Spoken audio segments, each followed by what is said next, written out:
It is really a privilege to have these two remarkable leaders, and they are remarkable chiefs. I've had a chance to watch chiefs of services for quite a few years, and there hasn't been finer leadership ever in the history than these two guys. And we're very fortunate to have them because, frankly, these are perilous days.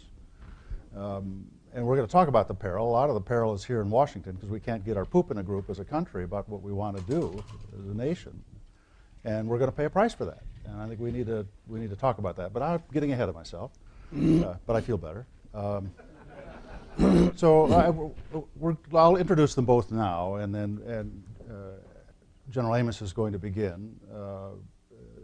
General Amos, I remember when he was appointed, and there was a great controversy about an aviator being the commandant of the Marine Corps. You remember that?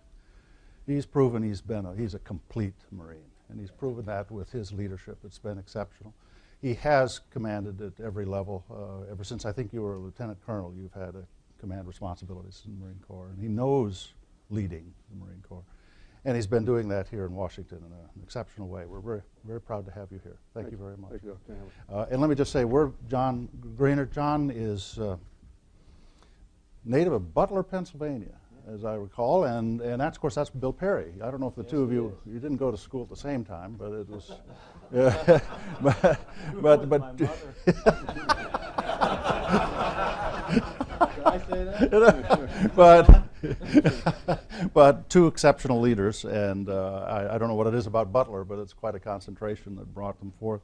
Also commanded at every level. His track has been both as a resource manager as well as a submariner, which means that he's been prepared to fight. He's fought one battle all the time, which is budgets, and he's been prepared to fight the other battle. Unfortunately, we haven't had to do that. Both boomers and attack boats. And because of his leadership, I think it was the Honolulu leadership that got you the Stockdale Award. And that was really, congratulations, that's really remarkable. So, Jim, let's start with you. Let's get this thing rolling for real. Okay, sir. And look forward to hearing your thoughts. I'm mindful that I'm really here to answer questions, and so I've only just got a couple of outline comments here. I'm not going to read anything at all. But just to set from my perspective, and I think John would agree, because we think an awful lot alike and we're in sync on just about everything. The strategic context of the world that we live in, the world that we face, the one that we have to resource. We're very mindful of our responsibilities as members of the Joint Chiefs. You know, you wear two hats here. You wear not only your service chief, where you're representing the sailors of the United States Navy and the Marines of the United States Marine Corps, which is all by itself will occupy and consume all your time, and it's pretty important to the institution. But beyond that, in the greater good, and the greater good theory, is our responsibility, a nation of the United States of America. What's expected of us as members of the Joint Chiefs? And I'll tell you that from my perspective, we always begin there. That's where the discussion begins as we start talking about what should we do, budgets, force structure, how much is enough, how much can we afford, how little can we get by with, or what is it we can't afford that we should afford. And it begins with the security of our nation. And so I'll just tell you that from my perspective, these are perilous times we're in right now. I'm not a hand-wringer. Those of you that know me out here know that. I don't sit around and woe is me. But I just take a look at the current environment we're in, and I'd ask you to think about that for just a second. The reality, not what we would like it to be, but the reality of the environment that we currently live in. Number one, our nation is weary of war. I understand that completely. I don't find fault in that. We've been at it now for 12, 13 years, depending on how you count. But our nation is weary of war. We're in the midst of probably the most significant fiscal crisis and challenges our nation has faced in certainly many years. And it's yet to be seen how that's going to turn out. So we're weary of war. We're fiscally,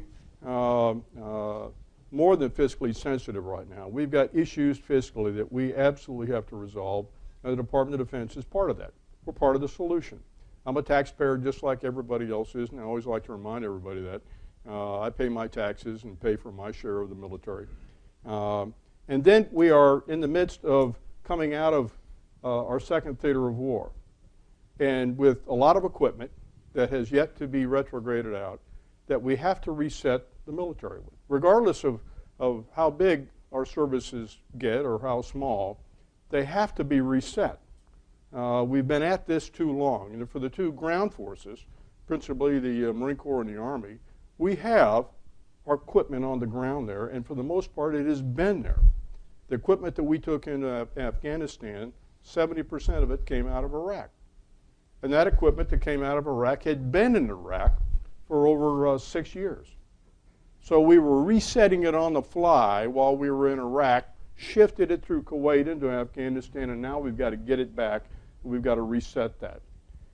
Placed against or set against a backdrop of modernization. You can't just continue to use the same gear over and over and over again. There has to be a degree of modernization. So that's part of this landscape when I talked about weary of war, fiscal crisis, coming out of Afghanistan, resetting the force, all while we're in the midst of sequestration and drawing the force down, all at the same time. I mean, this is greater than the triple crossover, Dave, in the old biorhythms days of the 70s. I mean, this is serious business. So that's the backdrop upon which we approach things. Now let's take this thing around and take a look at the world right now. Is there anybody in here think that the world is getting any nicer? And I realize you can read that on the editorials every now and then on Sunday in Washington, D.C., when we talk about a peace dividend. And we talk about coming out and we'll have this peace. I'll tell you, I don't think there's any peace dividend at all. I think there's zero peace dividend coming out of Afghanistan and the world we face. I don't think the world is getting any nicer at all. I think what you see, all you got to do is open up the newspapers, any of the major papers, or turn on national news, and you'll take a look at what's happening in Egypt, for sure. There's the very latest thing that's consuming our attention. A week ago, it was Syria. 2 weeks ago, it was Syria. And Syria, by the way, hasn't been resolved. It's not even close to being resolved. So you've got Syria. We just reinforced and changed the guard, so to speak, at the American Embassy in Libya, in Tripoli. I was there 4 weeks ago. Sergeant Major and I were there. We had 87 Marines on the ground there reinforcing that embassy. That hasn't played out yet. Libya is not done yet. Libya is trying to adjust to their new government and their new way of life, and that has not been resolved, and yet we've got Marines on the ground there reinforcing that embassy in an area that's fairly dangerous, that just south of there in the deserts are where Al-Qaeda is massing over, is kind of running around the San Sahel area of North Africa. So there's just that part of the world. We haven't talked about Iran, which is always a spoiler. We haven't talked about the challenges inside of Pakistan, the neighbor to the country that we've got about 50, 60,000 U.S. forces on the ground and another 60,000 coalition forces. We haven't sorted that out yet. And you swing around all the way through the Straits of Malacca, and you end up in places where there are challenges in southern Mindanao, down in the Philippines, where the Abu Sayyaf is. We're fighting an insurgency down there. We're helping our friends down there. And then just go north just a little bit. Just bypass China, but go north to North Korea. And who in this room about 2 or 3 months ago weren't picking the paper up every day and going, boy, I hope to God we don't end up going to war against North Korea. Not that we wouldn't hold our own. That wasn't the issue. The issue was I just hope it doesn't happen. So you've got the 30-year-old ruler up in North Korea right now, which we know through history will be episodic. The fact that there's nothing in the paper today, as I looked in the Washington Post about North Korea, was interesting, but it will be there again. And we know how this works. It will be, it's cyclical. And the whole world will focus its attention on there. Those are just the big areas. Those are the areas that we're dealing with. We haven't talked about any of the threats, the extremist threats across around the world that we have to deal with. So what do we do with it? So that's the question, and I'll throw this out here, and then I'm going to get off the stage and let John talk. But what do we do as a nation? What is our responsibility? We can retrench, And we can come back, and there are those that say that we can't afford to do anything other than that. And I would argue that we can't afford to do just that.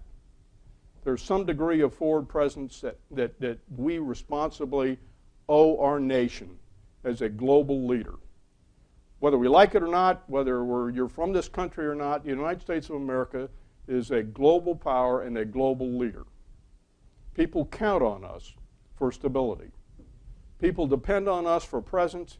They depend on us for relationships around the world. And we have a responsibility in that area. Lots has been made about the President's reorientation to the Pacific. I, for one, completely agree with that. I think it's absolutely the right thing to do. And why? We've got 5 major treaties in that part of the world with countries that we've had treaties with for 50 or 60 years. We have responsibilities in the Asia-Pacific area. 60% of the world's oceans are in that part of the world. Just enormous populations. We have economic, if we don't pay attention to what's going on there for any other reasons other than selfish, we have economic reasons to pay attention and to be engaged in the Asia-Pacific area. So how do you do that? Do we do that by coming home? Do we do that by virtual presence? And I'll tell you, virtual presence is actual absence. We've said it's an old phrase, but it really is the truth. There is a degree of forward presence that is required by our nation. And now this is when I turn very parochial. The naval forces are meant for that. We've already bought them. We paid for them. They're trained, the ships are built, and the forces understand that they live at sea. We can do this. This is what we do for a living. Forward presence, engagement, partnership building.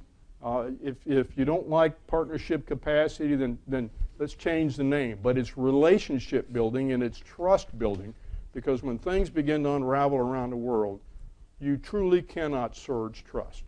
You have to be able to pick up the phone. I found it interesting today in the Post where our Secretary of Defense, because of a relationship he built in May with al-Sisi in Egypt, he has said he's talking today to him a couple of times a day. It's relationship building. It's trust. And that's what we do as a naval force. The last thing I'll tell you is that the world that we live in is, quite honestly, people want to engage with us. They want to have the presence of the U.S. forces. But they're very mindful of the fact that they don't want a large footprint on the ground for a host of reasons. It's just not very popular today. It was at one time, it's not now. We don't need a large footprint. We pull offshore naval vessels. We are America's insurance policy. That's why you have us. You have us because of the uncertainty of the world. You buy insurance because you don't know what the world is about to give you. You buy insurance in your home because you don't know what's going to happen in your home. You buy car insurance. You buy the United States Navy Marine Corps team. It's an insurance policy. It's a hedge against uncertainty in the future. And that's where we are. That's what we do for the United States of America. I don't think for a minute that we can afford everything all the services want, but there certainly is a balance, and there certainly is a sense of determination on what is it we must afford. And that's where I come down on. Thank you very much.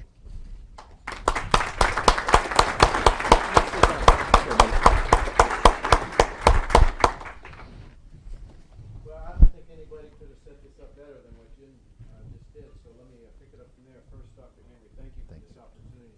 I love coming here because, yes, we can move back to my... We need to get your mic. Let me tell you something. I turned this on. There's a little light here that says it's on. Okay. Test, test, test.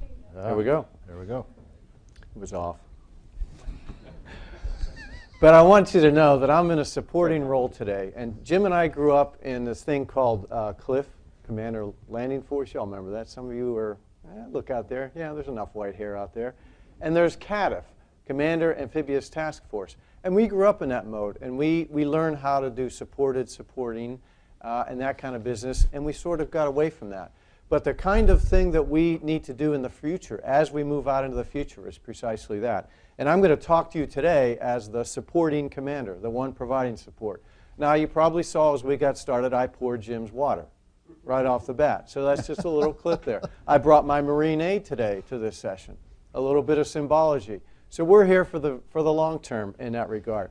As Jim said, you know, we're the away team. We can get out and get it done as a combined force, if you will, as a joint force as well. A decade we've been away from this, and it's time to come back. And I've been asking myself, so what do I need to do? What do we need to do as a Navy to best support this? So a few words today I want to give you on the need that exists to bring the capabilities forward, the payloads that we have that we can bring in the short term, and some efforts that we have in place that will continue despite this budget environment we're in. The day-to-day presence is a mandate. Jim mentioned it. We've got to be where it matters, and we've got to be there when it matters. An example, Jim mentioned it. If we were not there, if we did not have forces in the forward deployed naval force, we would not have been able to put in place the ballistic missile defense construct that we had in place in just about 72 hours for the North Korean missile crisis that Jim referred to. Today, with the issue in Egypt, we have in the North Red Sea the Kearsarge Amphibious Ready Group, ready to respond. These folks were not there and about, ready to do it, trained, organized, equipped to do that. You can't do that. If we have a budget that has been sequestered, but the requirement hasn't been sequestered. And it is out there and it is about, and we've got to figure out how to do that. Now, an amphibious ready group, most of you know, it's 3 ships. Many of you have seen pictures of it. And these 3 ships, they can't be everywhere. We currently, out today, we have 1 carrier strike group in each theater in the Western Pacific and in the Arabian Gulf, and we also have an amphibious ready group in the Western Pacific and in the Central Command area of responsibility. But that limits our options. In order for the combatant commander to get done what they need to do, if they have the 3 ships and even the carrier strike group, which you see the picture, you know, you have this nice Cold War looking construct going, we don't operate like that. We do disaggregated operations so that the combatant commander, as necessary, can pull these together to do tailored operations. If you don't do that, then again, you're limiting your options. So an alternative is distributed operations with tailored ships with tailored capabilities.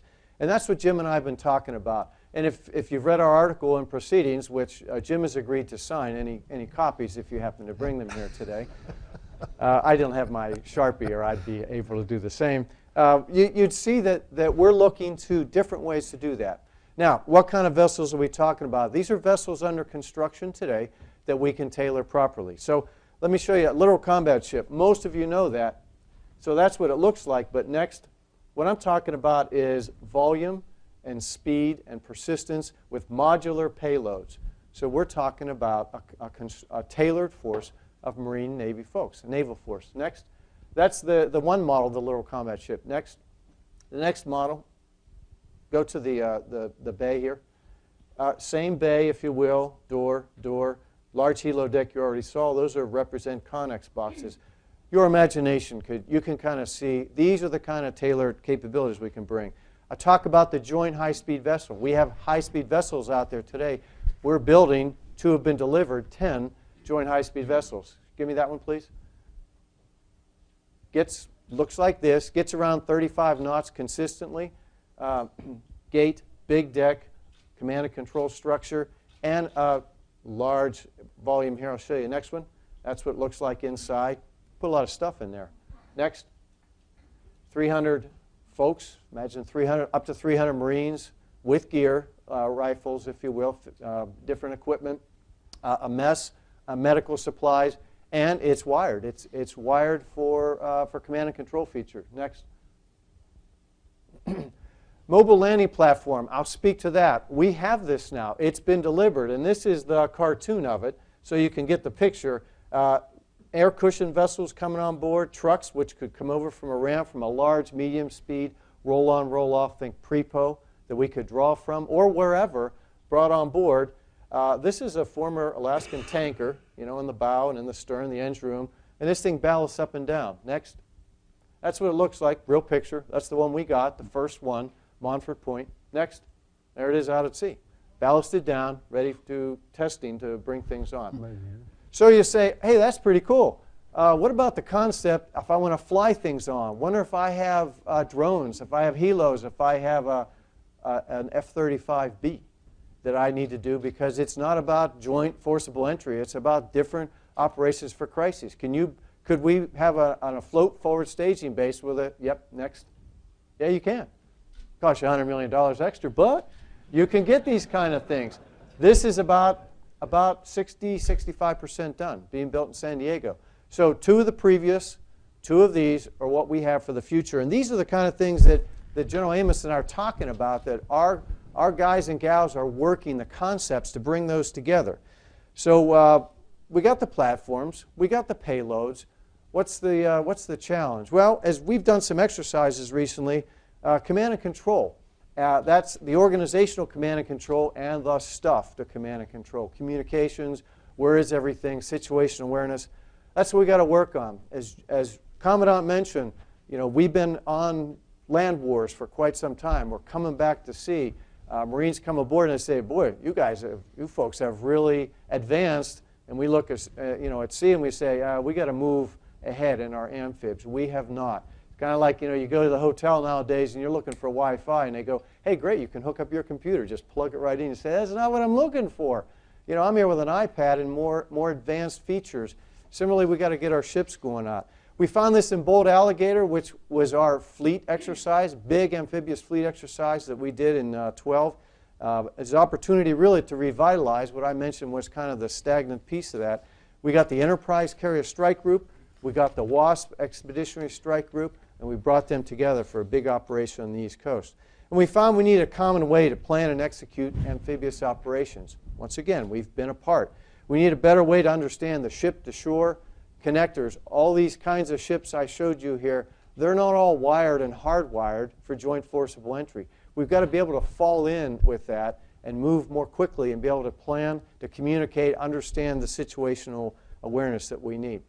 Got a lot on that in Bold Alligator last year. This year on the West Coast, we did an exercise called Dawn Blitz.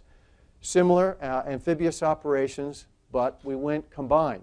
We had Canada, we had Japan, we had Mexico, we had a number of, and in the case of Japan, we brought an MV-22, landed on their amphibious ship. They brought an LST. They brought, if you will, in their version of a big deck amphib. It's not quite as big as ours. And we're now doing combined amphibious operations in that regard. But again, it's predominantly about command and control. So for us, it's bringing portable mission planning on board. We've invested in that, and we'll have that here in due course in probably the next 6 to 8 months, delivering out there on board. It's about understanding situational awareness, and we're bringing a program called the Amphibious Assault Direction Force. It's another version of the Blue Force Tracker most of you are familiar with, and it's knowing where all of your equipment is out there operating. And it's simply Iridium phones. Phones that we can use if we had to do a non-combatant evacuation operation, then we could call the embassy and we could command and control, falling in on these kind of forces that I showed you here in the package. So there's lots of promise out there with smaller units in a kind of a company landing team operation size. Today, or actually in the past, we've been doing this for quite some time. We've had 250 plus Marines in Darwin conducting operations down there. And we're moving them around theater to do the things they're doing with connectors like what you saw there. And that will expand itself till we have a MEU-sized force operating out of Darwin, deployed out of Darwin, where we'll have an ARG MEU-sized capability by the end of this decade. So we'll leverage the more frequent naval exercises. This is what the Commandant and I want to do. We're committed to do that because it's time. So your naval team is about providing that day-to-day presence to be where it matters so we can be ready to operate and to act when it matters. And it's getting ready for future operations, which is a vision that Jim and I put together in an article and we continue to talk about and we're very passionate about. Thank you very much for listening, and like the Commandant, we're ready to take your questions.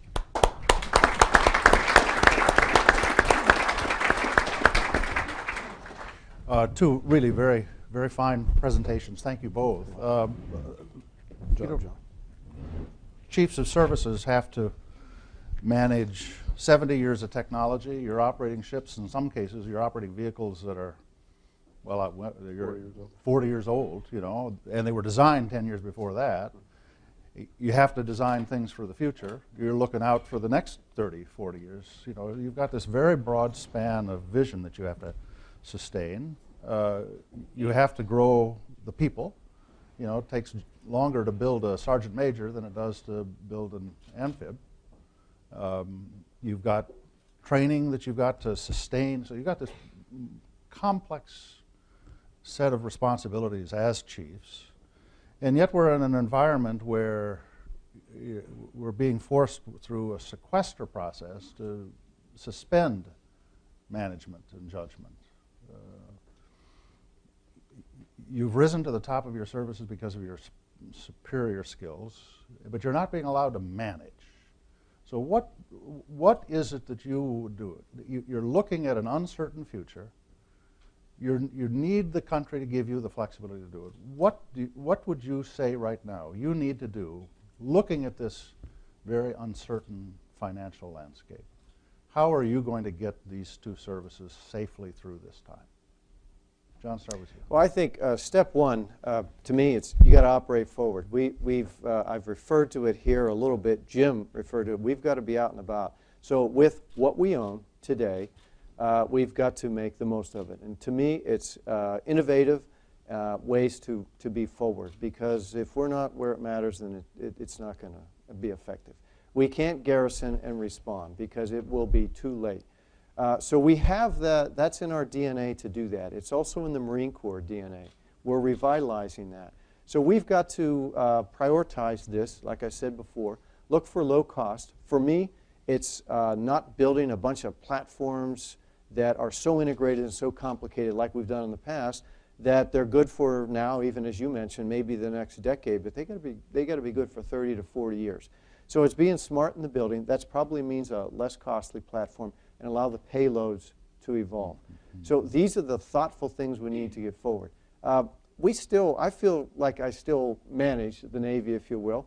Yes, there will be less money, but it's most important, what are we going to do with what we have, lay it out and prioritize it. Something is not going to be there for us right now, and as evolving, it's going to be less ability to surge. Right. So it's being effective right away because there is less surge behind you. That's where the impact is today of sequestration in the Navy. It's the surge forces, less of them and less ready. Dr. Hamry, I think any discussion on any of these matters, on anything we talk about today, needs to begin with what is it our nation needs its military to do. In other words, it has to be placed in the strategic context of what's the requirement. That has to happen because if you start with the programmatic part of it and the fiscal part of it, then you'll never know whether you actually are achieving your national aim. So it has to begin there. So what is it, to John's point on forward presence and the discussions we've had a bit ago? So it's got to begin there. So then you go, how much is enough? How much is enough for our national responsibilities? And then okay, then how do we achieve that? And I think this is kind of coming back to you. I agree with John. I think we still manage our services. Somebody hasn't taken this away from us. Inside the Marine Corps, we're actually able to make decisions on do this, do that, and balance this. But where we find ourselves today is some of the old thought about, well, we have to capitalize on new equipment, we have to build big expensive things, we have to do this, probably is not going to necessarily carry the day to day. In other words, it's what is it we currently have or currently have in the pipeline? MLP, Littoral Combat Ship, Joint High Speed Vessel, LMSR. We haven't talked about the TAKE today, which is those brand new cargo ships, selective offload cargo ships that are built in San Diego. They're beautiful ships. Is there room on that thing for some creative types of employment and deployment? And I would say, yes, there is. Once you get on that ship, you're just wowed. So what is it we currently have that we ought to be able to do more things with? There's a great fear institutionally when you do that, because down at the lower levels, the folks that have worked in these programs and stuff for years go, now wait just a minute. You start doing that now, and you're going to obviate the requirement for this.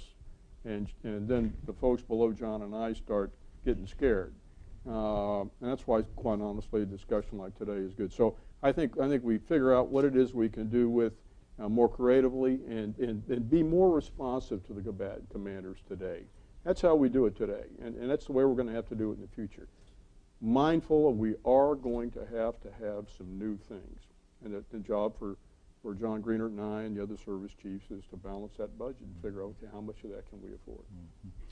If you've spoken about supporting the combatant commanders, our friend, mutual friend Sam Locklear's got a very important briefing that talks about the missing part of our planning. You know, we do peacetime engagement. You know, we're out engaging and talking with counterparts, etc.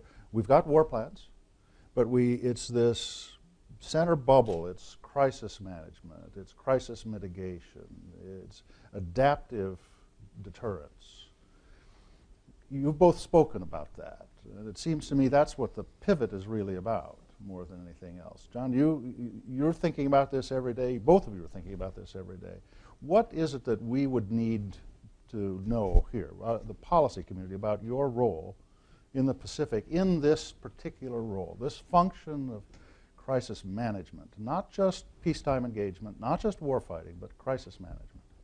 I think what I would express to folks are we're here to give you some anecdotes of what can be, what is available out there. I just was showing a little bit of force structure. But as we prepare forces to go forward to the Western Pacific, for example, and the Arabian Gulf, of course, one of the key aspects from the naval perspective is what kind of workup do we do? What do we prepare these forces to do? Historically, it's been, let's see, war in Korea, war, you know, as a potential crisis, or war over Taiwan. So big O plans, 5 of 7 treaties are in the Western Pacific. What I'm here to tell you is, no, there's more that we organize, train, and equip toward.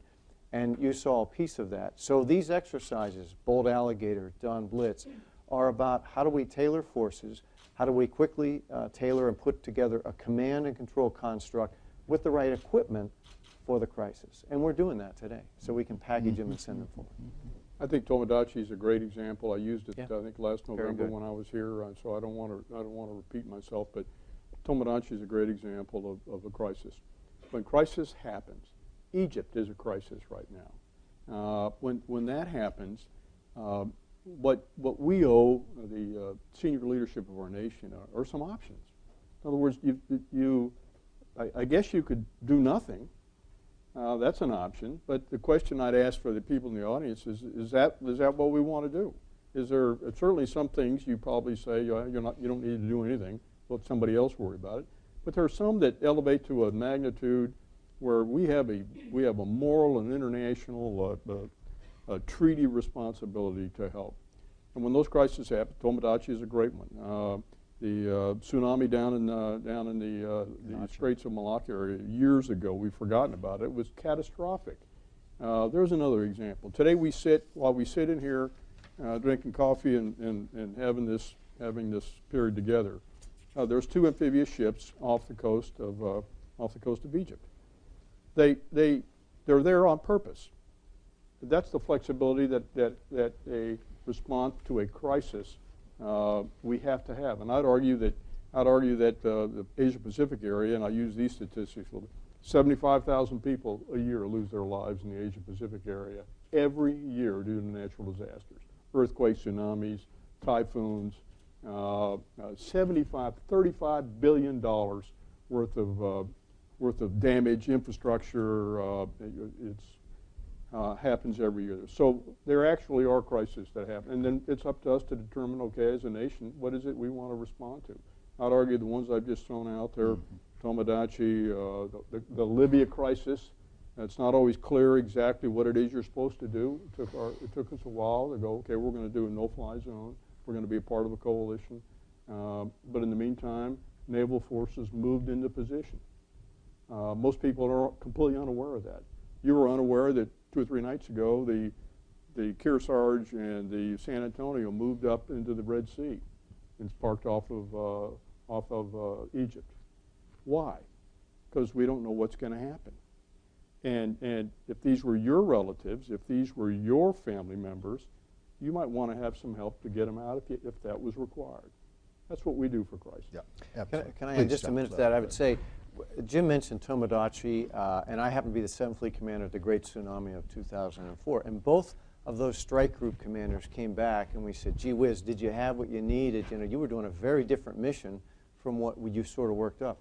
And it was actually Admiral Bob Guerrier said, listen, you know, we spent a lot of time learning how to project power. We were projecting comfort. And the concepts of those are very much the same. And in the case of the tsunami, it was Doug Crowder, and he said, yeah, we delivered water and food and basic needs. We learned how to, instead of doing a no-fly zone, how to fly in and get into Banda Aceh in this case. Mm-hmm. And last piece I'd say, Jim mentioned how important trust and confidence and relationships are. It was Admiral Tom Fargo calling his counterpart, the chief of the Indonesian forces, and saying, look, we need to get in. We were at logger. We couldn't get into Banda Aceh. Phone call, we get in. Everything starts moving. Yeah, that's really very true. I've had a chance actually to read your paper in the proceedings. And so let me just ask, it's really quite interesting, but I'd like to just dig in on one thing. You didn't say it was any good. No, you didn't ask for your autograph either. I'm not autographing your copy. But you write here, it says, we must replace rigid command structures that are ad hoc, aren't scalable, don't support widely dispersed operations with more flexible structures. What does that mean? I think John talked a little bit about it, Cliff, kind of if you go back to kind of old school, how you and I were brought up, I mean, they were very rigid, and they were rigid for a reason. You know, we did the Pacific Campaign, and there was pieces of the water space and land space that were the dividing lines between authorities, between both Navy and Marine commanders. And as you look back on that and you read the after action, I mean, some of those went off very, very well, and history is kind of occluded that for us, and so we don't get anxious about it. But the truth of the matter is that when we wrote that, I'm thinking about stodgy, constipated command relationships where this is my turf, and we can't do that. Both from the Marine Corps side of the house and the Navy, this is what is it you need? How can I help? Who's got the greatest threat to them right now, or who's got the greatest degree of responsibility to execute whatever mission? And then the other partner is absolutely in support. And by the way, it's not. It can flow back and forth. Yeah. It's flexible. One day it can be, okay, John, what do you need? And by the way, this is the way he and I do business in the Pentagon. And in some cases, it drives our staffs crazy, because John, what is it you need? And they know that if he says something, I'm going to give it to him. And it's vice versa. That's what we're talking about. Not the, well, this is my territory and you're not going to. And that's what I really meant by that piece of it. Let me take that and pull it up. When we passed Goldwater-Nichols, we created pretty beefy structures in the regional combatant commands. They've got big sub-unified command structures. But we don't fight wars through those organizations. We create joint task forces and combined task forces to fight wars. Are these principles that you've explored for inside the maritime forces applicable for us to rethink about how we should do, the big structure in the department? Well, if you're talking about buying equipment or no, really more you're talking about operations. Operations. Yeah, within my naval combat commands, for example, and the way Jim has his Marine commands, we actually overlap. MAR 4-pack and compact fleet overlap, if you will, with a construct to do naval operations. So that if tasked by Admiral Locklear, as you mentioned before, they can fall in together. Similarly, out in the Arabian Gulf, NAVCENT and MARCENT have a task force created. And within that task force, things like non-combatant evacuation operations, so the Kearsarge operation, if called to do something, there are a set of plans being sort of put together. And we always do this. It's not specific to this, but can be, if you will, on order, can be stood up. Now, if it's commanded by a Marine general or it's commanded by a Navy admiral, that's irrelevant to the construct of the task force. What is at the head? And they train to these things as well. That is embedded in and within that structure of the unified commander and the Navy component command and the Marine component command. To get to your point on the combatant commander business, and would this what we're talking about apply? It does. It gets a little bit of a herky-jerky start each time we try to do it, but usually when we're into it, it settles itself down. And all of a sudden now that it becomes the team sport attitude. I'll give you an example. When we were doing OIF-1, and we were all in Kuwait, several in the audience are out here that were there with us. So we're doing all the planning. So it was joint combined. We had the UK with us, we had the Australians with us, but we had the Army, the Air Force, Navy, and Marines. And then it was a function of, okay, here's the plan. This is how this is going to start. It's going to start in March. We're going to do this and do that. And of course, as you know, Tommy Franks changed that plan a number of times, and we continued to refine it until it was time to cross the border. When we started, just my personal opinion, it was this is my territory and don't penetrate my airspace. And this is my territory and you're not going to fly over this thing, and I own all this and you own that. And by the time we got just outside of Baghdad, my personal opinion, all that went away. And it was, what do you need? And so then it became this supporting and this sense of team play. We probably don't exercise that as much, which I think is kind of where you were headed, Dr. Hamrick. But we do that all the time now. But I do think there's room for more of that same thing in the Joint Combatant Commander, JTF environment. And I saw it, by the way, when we were doing the Serbian air campaign. I was the Chief of Staff of the Joint Task Force for that. And I saw that as it started out, everybody was kind of territorial, and then as we got into it, it was, okay, we're all in this together. What is it that I can do with you? And that breaks down those barriers. That's a little bit hard to do to begin with, but I think it's absolutely where we need to go. Probably do need to take another look here at the structures that we bought ourselves 25 years ago. But You're right. let me see if you guys have got some questions from the audience. Let's start with you, David. We have about 50 great questions from the audience. I'd expect that. Taking out the ones you've already asked, okay? And what we're going to try to do is mesh a few of them together and ask them collectively and capture as much. There's a host of questions about what this means in the Pacific, what it means in Central Command, because that's really the two commands where the visible presence and demand for the maritime forces is probably at its highest. I'm going to lump those into kind of one complex question. One is, how does all this planning, as it's being developed today and turned into actual actions, interact with our allies, from the Darwin base for the Marines to interaction with Japan, and do we move Japan beyond their natural self-defense? So to what extent does your role extend into the reach of the allies and partners, if you will? Secondly, this really gets to exercises, because an awful lot of that depends. How do you protect exercise money and prioritize exercise money under sequestration, et cetera? Kim's got the larger budget issues, so you don't need to answer all those now. Third is, you've talked a lot about distributed forces. If you need them, can you re-aggregate?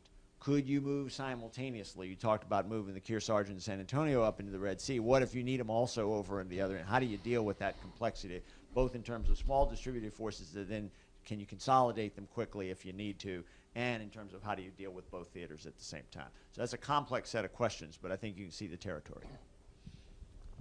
Number one, just a couple of thoughts. Number one, exercise money is becoming very competitive right now.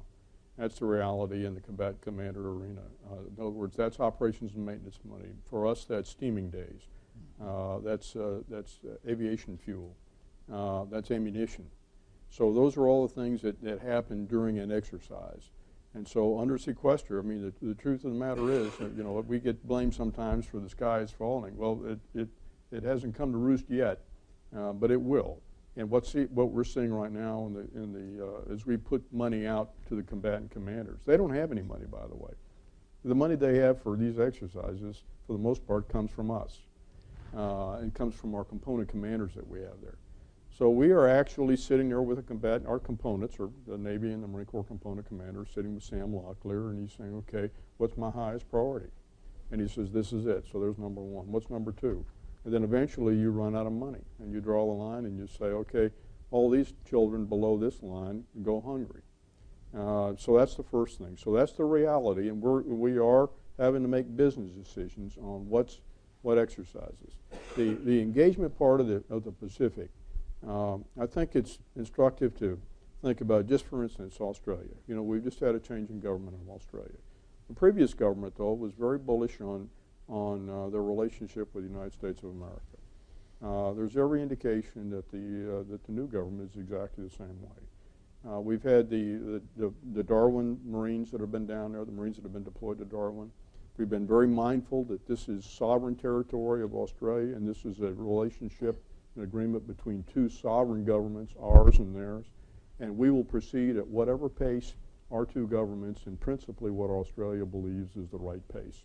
So it's been 250 Marines for the last two installments. The latest agreement about a month ago is that we could proceed to phase 2, which is about 1,000 Marines by the end of 2014. I think that's reasonable, and so we'll do that. So we have a play in there. We have a responsibility, and I think that's progressing well. Conversely, for Japan, I don't think our relationships as two nations have ever been stronger. This exercise that just took this Dawn Blitz that John talked about is monumental. I mean, the Japanese brought their own ships over, their own personnel. We've been training with them now for Okinawa, with platoons of Japanese soldiers on U.S. Navy amphibious ships with Marines doing operations down in the Asia-Pacific area. So now they came to the United States to work this. So I think our relationships there are strong. Our relationships with South Korea are strong. We're building our relationships with Philippines. We're kind of reinstituting and reestablishing that right now, and it's only in our best interest to do that. So, and the last thing I'd say is in the Asia-Pacific is you take a look at where Australia is and what a key partner they are in Malaysia, Indonesia, and that area down in that part of the world. If you take a look at Australia, the world from Australia's perspective, you got Australia in the middle of the map and everybody else is just north of them and east and west of them. Different than ours. They are key allies. By the way, they are a net exporter to China as opposed to the United States of America, which is a net importer. So it's in our best interest to have that relationship with Australia and let them help us develop relationships in areas that perhaps we've never had relationships before. Just a few things to add. As we speak, a large exercise called Talisman Sabre with Australia, a defense force, is underway. So we have the George Washington Strike Group, and we have the Bun Amershart Amphibious Radar Group. Jim mentioned the Marines, and a very large contingent from Australia. It's ratcheting those exercises more toward what we believe would be appropriate and relevant scenarios for the now and in the future. That's kind of one. So you got to make the most of the exercises you have. Two, we're preparing now for RIMPAC, Rim of the Pacific 14. An important part of that is the Chinese Navy, who said, yeah, I'll be in. And we all kind of wondered, well, are you going to do some rudimentary stuff like we kind of get started? They're very in. They came to the initial planning conference, which tends to be sort of mid-grade officers sitting around. I don't want to demean it, but it just doesn't tend, we don't get serious usually at those initial. Very serious discussion as to what is the command and control structure, what can I bring? So it's ratcheting up early on in the construct and making the most of the exercises. Malabar, big exercise we have with India, the Indian Navy, how much of it, it was in question, and we decided, instead of deciding to do or not do it, because we're looking at it as it has always been, we've got to look into the exercise and make the most of it, make it relevant for the potential scenarios of the future. Last thing I'd say, big deal in Japan today, you kind of touched on it, David, is collective self-defense. If that is passed, now you've got the Kaijo Jeitai able and authorized to join us in strike groups and in surface action groups. As Jim mentioned, combined operations, amphibious. It's a whole different kettle of fish in Northeast Asia. General, a year ago we talked about our ability to execute a strategy if sequestration and the BCA caps began to occur. We're already there. The Secretary sent a letter yesterday to the Hill talking about the impact of a further sequestration. At what point Has the strategy changed as a result of reductions in our resources? At what point will it change?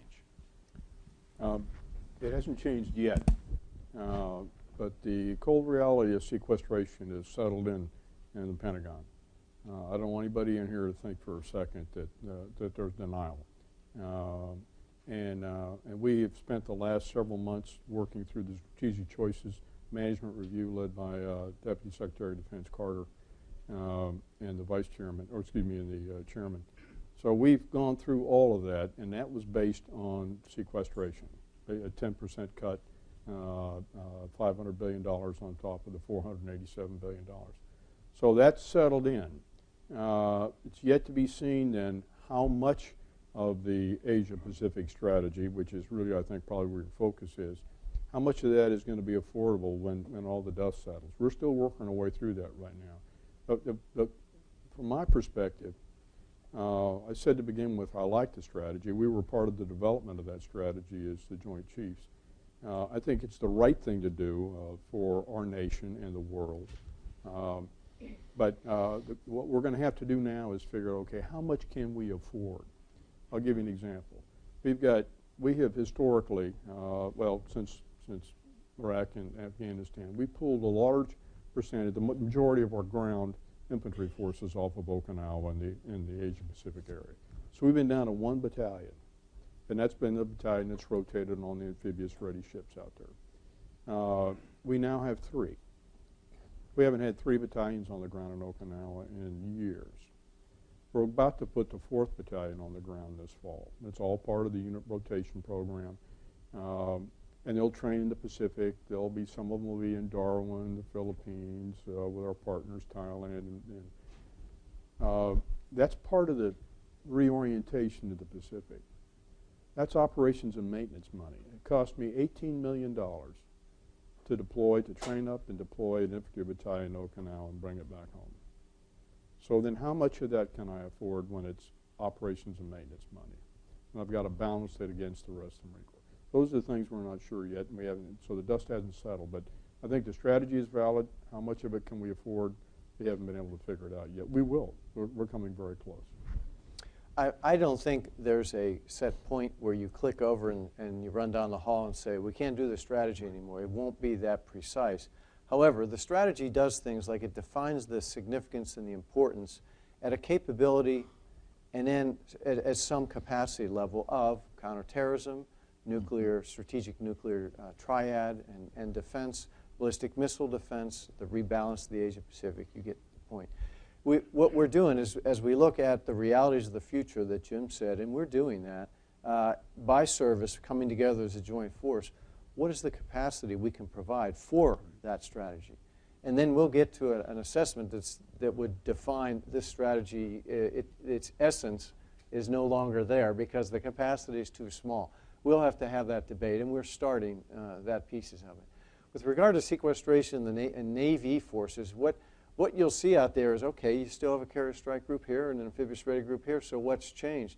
We usually have 3 of each able to get underway within about a week and be in theater within about 3 weeks. We have 1 of each right now. And the same is true as you look into submarines, as you look into P3s, et cetera. So it's that surge force. It's inside kind of, if you will, the melon, whatever you want to look at, and it's holding HOLE itself out. And so what we're doing today is ensuring that we can provide that presence in 14 and in 15. We have to do the training in 13 for the 14 deployers and in 14 for the 15 deployers, maintenance and training.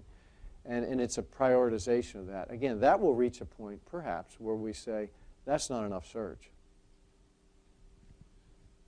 Let me talk, I have a number of questions about kind of the other side of the budget impact, and that's on the investment accounts, on the procurement dollars and on the R&D dollars.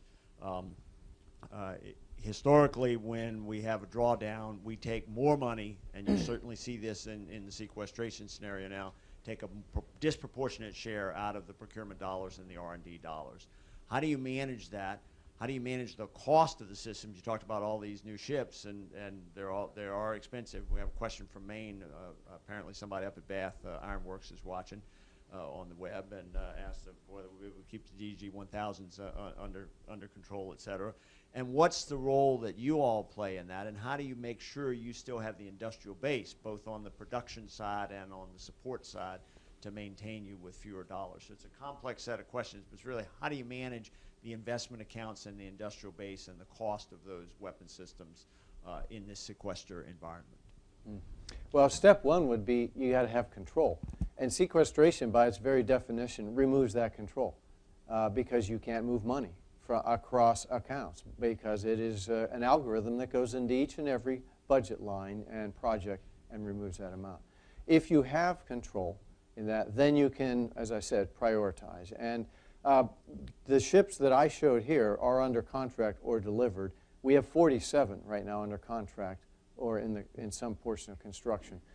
Sequestration won't affect almost all of those because you would lose money trying to get money by canceling a contract in that regard. So that may answer the question of the individual that wrote in.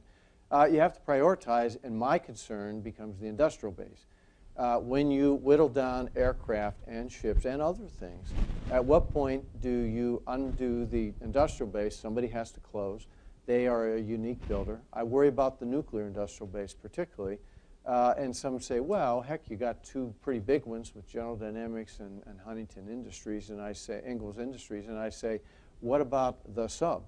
The people that make this discrete and very important components, because the vast majority, well over half, I think it's in the 80% of our nuclear components are single source. That means one person makes them.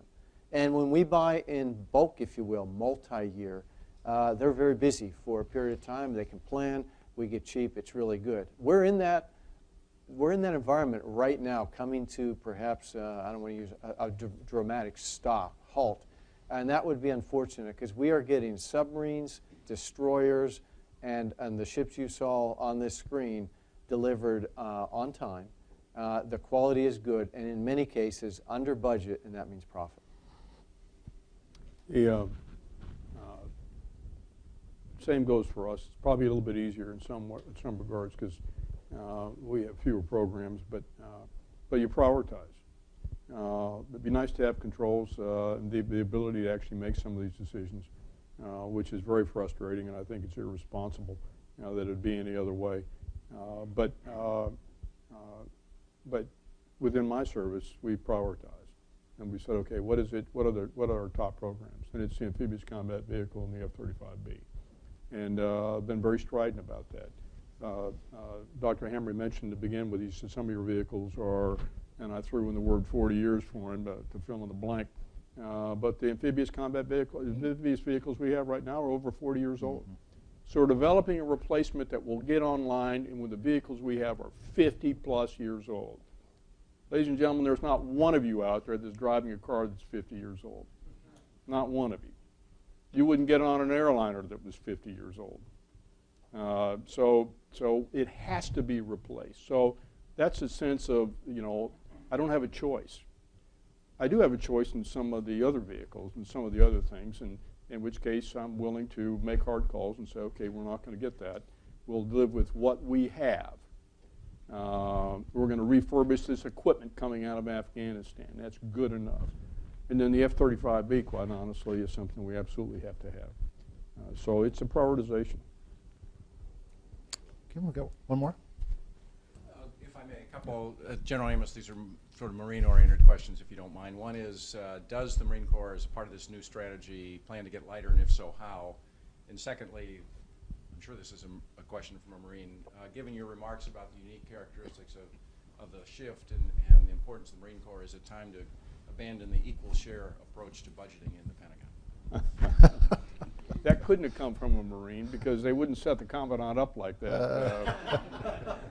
I will say that the answer to the last question first, in general terms, I do think we are going to reach a point where our nation is going to have to prioritize in these declining budgets, and we're there. I mean, we haven't made the decisions yet, but I would offer that we're going to have to say what is our priorities, and then as a nation, and then okay, how do we resource those, and then who are the services that provides those capabilities, And that in and of itself would lend to reprioritization on the balance of the budget, and I'll just leave it at that. But I do think that that's something, now whether that'll ever happen or not is yet to be seen.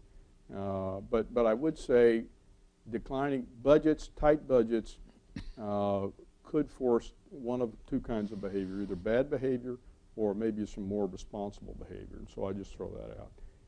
What was the first question? Getting lighter. Oh, getting lighter. You know, I don't want to say we are.